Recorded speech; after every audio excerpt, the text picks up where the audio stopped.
जो प्रभु की इच्छा, प्रभु की मर्जी होगा वही जो हमारे लिए अच्छा होगा। उसे इतना विश्वास उस समर्पण भाव के साथ आ जाता है, क्योंकि उस समर्पण में फिर उसके लिए संशय नहीं रहा कि ये हमारे लिए अच्छा करेंगे या नहीं करेंगे। उसे पक्का मालूम है कि यहीं से हमारा सब कुछ अच्छा होगा। तो जैसे ही ये समर्पण का भाव आता है तो आदमी जिन इच्छाओं के कारण से परेशान हुआ होता है, जो आकांक्षाएं उसके अंदर पड़ी रहती हैं, जिनके कारण से वो टेंशन में रहता है, तो वो आकांक्षाएं, वो इच्छाएं समर्पण भाव से ही दूर हो जाती हैं। अगर आपने अपनी आकांक्षा बना करके रखी तो आपका समर्पण पूरा नहीं। क्या कहा गया? इसलिए सम्यक दृष्टि जीव के लिए कहा गया कि वह निकांक्षित होता है। भगवान की भक्ति करने वाला जो सम्यक दृष्टि जीव है वो निशंकित, भगवान की तरफ से निशंकित अगर हो गया तो अपनी तरफ से निकांक्षित भी हो जाएगा। निशंकित किसकी तरफ से? भगवान की तरफ से। माने भगवान की ओर से तो निशंकित हो गया कि यही भगवान है। तो पहली शर्त तो यह है कि ये भगवान है। ये वीतरागता के प्रति जब वो निशंकित हो गया तो फिर वो अपने प्रति फिर निकांक्षित हो जाता है। अब हमें कोई भी आकांक्षा नहीं है। इसका नाम ही है निशंकित होना, माने भगवान को स्वीकारना, और निकांक्षित होना माने भगवान के प्रति समर्पित हो जाना। ये दूसरा स्टेप, दूसरा अंग है सम्यक दर्शन का। समझ आ रहा है? हाँ, ये महत्वपूर्ण है। लोग तो बस क्या है, रट लेते हैं। सम्यक दर्शन के 8 अंग हैं, निसंकेत, निकांक्षित, निर्विजिकित्सा, मूढ़ दृष्टि, स्थिति और वो 8 हो गया। समझ आ रहा है? बस सुना दो, सुन लिया, पढ़ा दो, पढ़ लिया, रटा दो, रट लिया, एक एक कहानी सबकी सुन ली, हो गया है, बस हो गया ना। कांक्षा ही तो परेशान करने वाली चीज है ना। आकांक्षाएं ही तो आदमी को परेशान कर रही हैं। और क्या परेशान करता है? जो उसके अंदर बहुत सारी फ्लो ऑफ डिजायर्स जो उसके माइंड में निरंतर जो बहता रहता है, उसी के कारण से तो परेशान रहता है। तो जब हम निशंकित हो गए प्रभु के प्रति कि यही हमारे लिए आराध्य हैं, तो एक भटकन तो वहां दूर हो गई कि अब हमें कहीं और नहीं भटकना। समझ आ रहा है? और फिर जब उसके मन में किसी भी तरीके की परेशानियां आती हैं तो वो सोचता है, अरे जब इतने बड़े त्रिलोकी नाथ, 3 लोक के नाथ भगवान आराध्य जब हमारे हैं, और हम अगर इनके प्रति समर्पित हैं, हमारे मन में कोई शंका नहीं है और हम इनके प्रति संदेह से रहित हैं और समर्पित हैं, तो हमें अब आकांक्षा क्या करना? जब भगवान के ज्ञान में दिख रहा है कि तेरे साथ में इस तरीके की परेशानियां आएंगी, तो भगवान के ज्ञान में दिख रहा है तो वो हो रहा है। अब हमारे लिए ये देखना है कि हम भगवान के प्रति निकांक्षित हो जाएं तो हमारे अंदर के परिणाम अपने आप वैसे ही होने लग जाएंगे जैसे भगवान के ज्ञान में दिख रहे हैं। नहीं समझ आया? जब भगवान के प्रति निशंकित हो गए तो भगवान के बारे में भी निशंकित हो गए कि भगवान केवल ज्ञानी हैं, उन्हें सब दिखाई दे रहा है। और सब दिखाई दे रहा है माने तेरे साथ जो आज हो रहा है, तू जो कर रहा है, करने जा रहा है, आगे करेगा, वो सब दिखाई दे रहा है। अब जब सब दिख रहा है तो बस जो भगवान के ज्ञान में आ रहा है वही दिख रहा है। अब हम अपनी आप से परेशान हो, अपनी आकांक्षाओं से परेशान हो, तो इससे क्या मिलेगा? अगर यूं कहने बैठ जाओ कि भगवान के ज्ञान में भी यही दिख रहा है कि हम ऐसे ही परेशान हो के मर जाएंगे, सुसाइड कर लेंगे, समझ आ रहा है? तब तो फिर तूने भगवान के ज्ञान में गलत देख लिया। भगवान के ज्ञान में क्या दिख रहा है ये तो पता है नहीं है। इतना पता है कि हमारे सामने जो कुछ भी हमारे साथ होगा वो भगवान के ज्ञान में दिख रहा है, बस इतना सोच लो। और इतना सोच करके वह व्यक्ति बिल्कुल निश्चिंत होकर के बैठ जाए, बस तब भगवान की भक्ति करना शुरू करे। समझ आ रहा है? भगवान के प्रति पहले समर्पित हो गया निशंकित होने से, और फिर निकांक्षित हो गया बिल्कुल आत्मसमर्पित होकर के, और जब आत्मसमर्पित हो गया निकांक्षित हो गया, अब भगवान की भक्ति करना शुरू करे। अगर उसके सुसाइड करने के भी भाव होंगे तो वो भाव अपने आप उसके बदल जाएंगे, उन भावों में परिवर्तन आ जाएगा। उसका दिमाग अगर व्यवस्थित हो गया तो वह सुसाइड करने की इच्छा करेगा ही नहीं। भगवान के ज्ञान में क्या दिख रहा है ये तो हमें नहीं मालूम, लेकिन अगर हम भगवान के सामने अच्छे ढंग से बैठ गए और भगवान के प्रति समर्पित हो गए तो आप कभी भी अपना आत्मघात करने की प्रक्रिया अपनाओगे ही नहीं। समझ आ रहा है? बस इतना ही ज्ञान जरूरी है। इससे नहीं कि हे भगवान मुझे सुसाइड करने का भाव हो रहा है, मैं जा रहा हूं, आपके ज्ञान में भी ऐसे दिख रहा है कि मैं सुसाइड करके ही मरूंगा तो इसका मतलब है तुझे भगवान के प्रति भक्ति समर्पण, जहां समर्पण हो गया तो फिर इच्छा नहीं। जिन इच्छाओं से परेशान हो रहा है उन इच्छाओं को भगवान के चरणों में छोड़ दिया, फिर उसके बाद में भक्ति होना शुरू होती। आप देखोगे जब भी आप भगवान की भक्ति मन से करना शुरू करते हो, इच्छाएं आपको डिस्टर्ब करने लग जाती हैं। जहां पर आपका मन लग रहा होगा, जिस विषय में आपके दिमाग में कोई अड़चन होगी, जो चीज आप प्राप्त करने की इच्छा कर रहे होगे नहीं हो पा रही होगी, उसी में आपका दिमाग बार बार जुड़ेगा। समझ आ रहा है? और मन आपका भगवान की भक्ति से बार बार हटेगा। लीनता नहीं आ पाती। क्यों नहीं आ पाती? क्योंकि इच्छाएं हमारे समर्पण भाव को क्या कर देती हैं? एक तरीके से डिस्टर्ब कर देती हैं। समझ आ रहा है? इसलिए ये भक्ति योग भी हमारे लिए बहुत लाभदायक है अगर हम इसको समझें कि कैसे भक्ति की जाती है। तो निशंकित होने के बाद, निकांक्षित होने के बाद में ये भक्ति शुरू होती है। सीधे सीधे बैठ जाओगे भक्ति करने, पाठ पढ़ने, तो पढ़ तो लोगे, होना जाना कुछ नहीं उससे। समझ आ रहा है? हाँ, आजकल तो लोग न जाने क्या क्या करने लगे हैं। जब उनसे कुछ नहीं होता तो कुछ ऐसे भी लोग मिल जाते हैं जो उनके लिए कह देते हैं भैया मैं तुम्हारे लिए ये स्तोत्र पढ़ दूंगा, हाँ, और आप जो है बस जो है हमें अपनी प्रॉब्लम बता दो और आपकी समस्या दूर हो जाएगी, आप हमारे खाते में इतना जमा कर दो।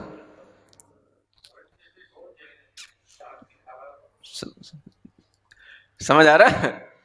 तो इस प्रकार की भावनाओं से तो आप में तो कोई भक्ति भाव आया नहीं, है? और दूसरे के किए हुए इस प्रकार के कार्यों से आपका कुछ हो जाए, है? और जो पैसे के लिए ही कर रहा है, तो I think that is never possible. समझ आ रहा है? पैसे से जो कर रहा है उसके लिए भी भक्ति नहीं, और वो भक्ति से किसी का कोई हित कर भी नहीं सकता। समझ आ रहा है? क्योंकि ये क्या व्यापार हो गया? भगवान की वीतरागता के साथ में ये स्तोत्र जुड़ गए और ये व्यापार की प्रक्रिया शुरू हो गई। तो इसके माध्यम से तो फिर आपके अंदर भी कोई परिवर्तन नहीं आएगा, और जो आपको विश्वास दिला रहा है कि मैं ऐसा आपके लिए कर दूंगा, वो भी आपको ठग ही रहा है। समझ आ रहा है? ये बड़ी विचित्र बातें हैं, लेकिन आपको ये ध्यान रखना है कि हम अगर खुद भक्ति करेंगे तो हम फल प्राप्त करेंगे। और खुद भक्ति करने के लिए हमें पहले निशंक होना पड़ेगा, निकांक्षित होना पड़ेगा। निशंक और निकांक्षित होने के साथ ही भक्ति शुरू हो सकती है, अदरवाइज नहीं।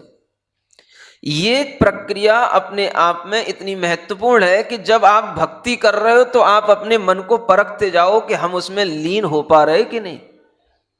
और जब लीन हो रहे हैं तो हमारे मन की इच्छाएं उसको कहीं डिस्टर्ब कर रही हैं, तो हर इच्छा को भगवान के लिए छोड़ते जाओ, निश्चिंत होते जाओ। क्या समझ आ रहा है? और इच्छाएं होंगी तो आपको क्या होंगी? परलोक की इच्छा सता रही, मोक्ष की इच्छा है, भगवान कितनी जल्दी मोक्ष मिलेगा, ऐसी इच्छा आती क्या? उसके कारण से भगवान की भक्ति में विघ्न पड़ते हैं। इच्छाएं तो संसार की होती हैं। किसकी इच्छा होती बताओ? है? और संसार की इच्छा करने वाला निकांक्षित कभी हो नहीं सकता, और निकांक्षित हुए बिना कभी भी वो सम्यक दृष्टि नहीं हो सकता, और कभी वो भगवान की भक्ति करने का पात्र नहीं बन सकता। ये कितनी अच्छी चीजें हमें शुरुआत से सिखाई गई आचार्यों ने दी कि सम्यक दर्शन का मतलब है इन निशंकित और निकांक्षित अंगों से युक्त होना। बाकी के अंग तो और बात के अपने आप हो जाएंगे, अगर ये 2 अंग आ गए तो सब आ जाएंगे, आप चिंता नहीं करो। समझ आ रहा है?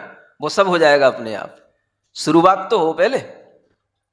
हम 8 को एक साथ पकड़ने को दौड़ते हैं, पहले की तो शुरुआत हो, एक स्टेप तो आगे बढ़े।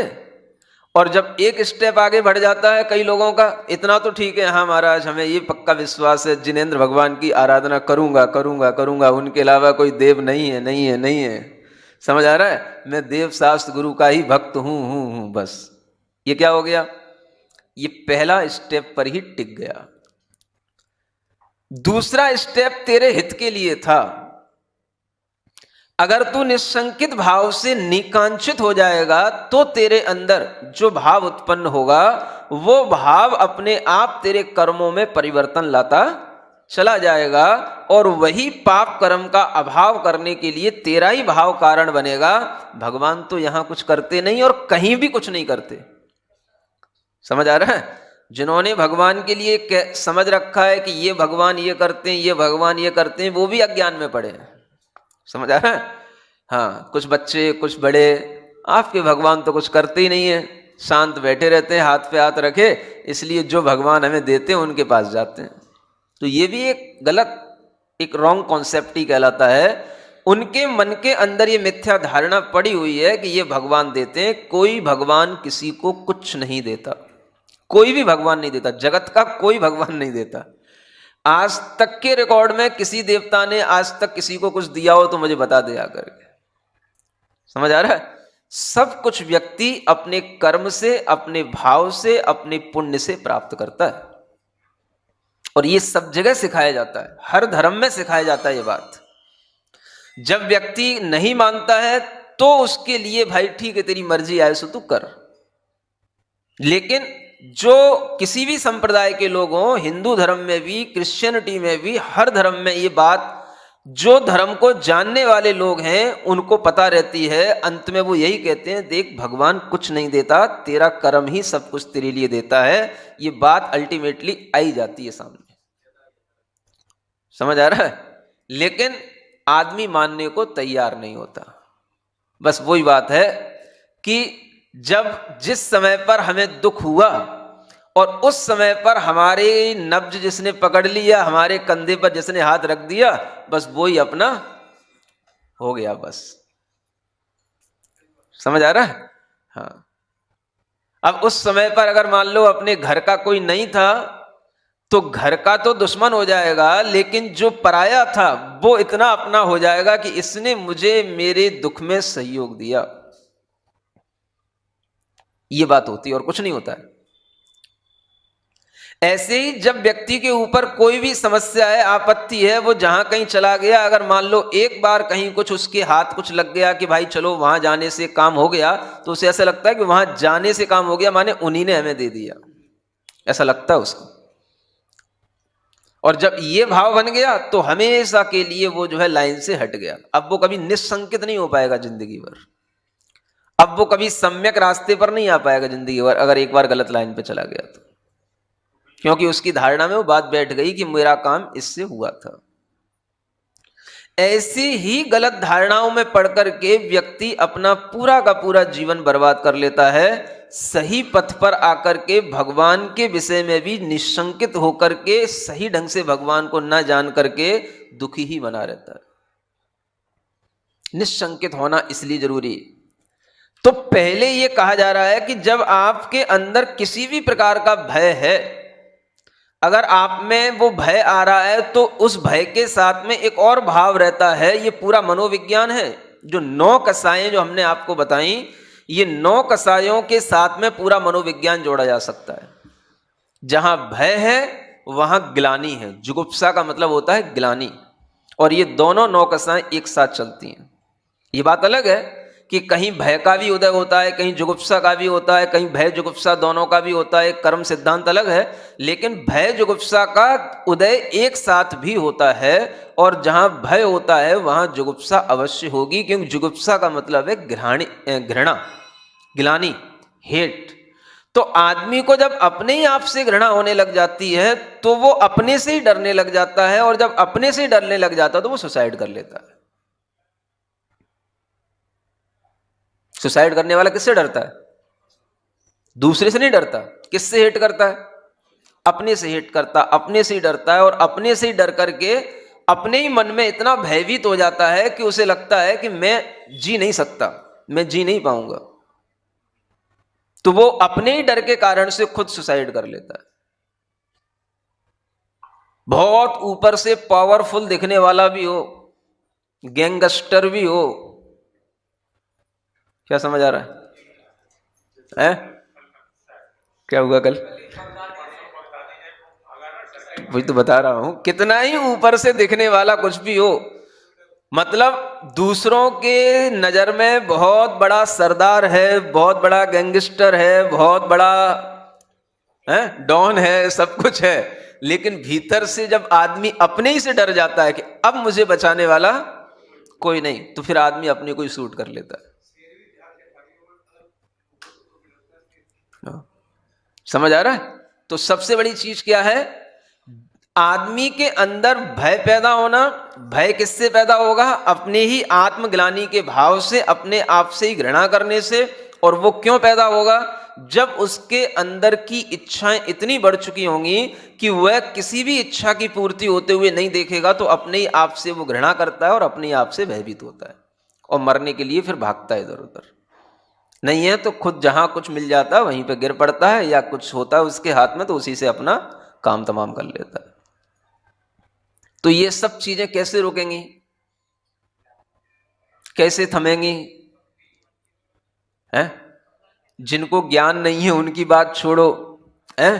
बगदाद में तो कोई सिखाने जाएगा नहीं किसी को, समझ आ रहा है? लेकिन जो आपके सामने है, आपके ही परिवारों में हो रहा है, आपके ही आसपास हो रहा है, तो उनको तो कुछ सीख, उनको तो कुछ ज्ञान होना चाहिए, हैं? और इस प्रकार से अगर व्यक्ति थोड़ा सा अपने आप को क्या करना, सिर्फ लीन करना। अब देखो, लीन होने की मैं आपको प्रक्रिया बता रहा हूं, एक छोटी सी प्रक्रिया कि कैसे हम भक्ति में लीन हो सकते हैं। समझ आ रहा? आप क्या करो, करके ही बताना पड़ेगा, है ना? देखो, आपको एक बहुत सीधा सिंपल सरल सा तरीका बता रहा हूं। आप अपने आप के परिणामों को, भावों को, विचारों को कंट्रोल करने के लिए और भगवान में लीन होने के लिए एक प्रक्रिया करो जो मैं आज आपको बता रहा हूं। आंखें बंद करो, सीधे बैठ जाओ।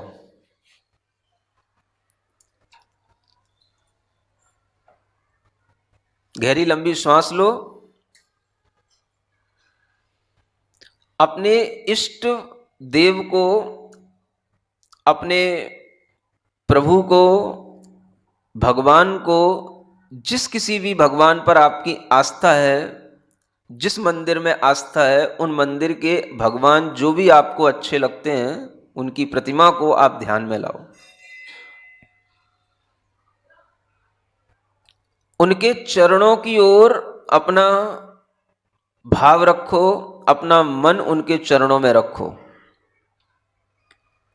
और गहराई के साथ में बस केवल इतना ही ध्यान रखो कि हमने भगवान को सब कुछ अर्पित कर दिया, हम भगवान के चरणों में ध्यान करते हुए निकांक्षित हो गए, हमें अब कोई भी आकांक्षा नहीं है। मन में भाव करो, हे भगवान, मेरी सारी आकांक्षाएं आपके चरणों में, मुझे केवल आपके चरणों का स्मरण ध्यान चाहिए। फिर भी आपके मन में जो विचार आते हैं उन विचारों को दूर करने के लिए अपना ध्यान ओम और अरहम की ध्वनि पर लगाओ। अपने मन को बिल्कुल ओम और अरहममय ध्वनि के माध्यम से करो। 108 बार मैं ओम और अरहम का स्मरण कर रहा हूं, आप केवल बस ओम और अरहम में ही लीन होने की कोशिश करना और मन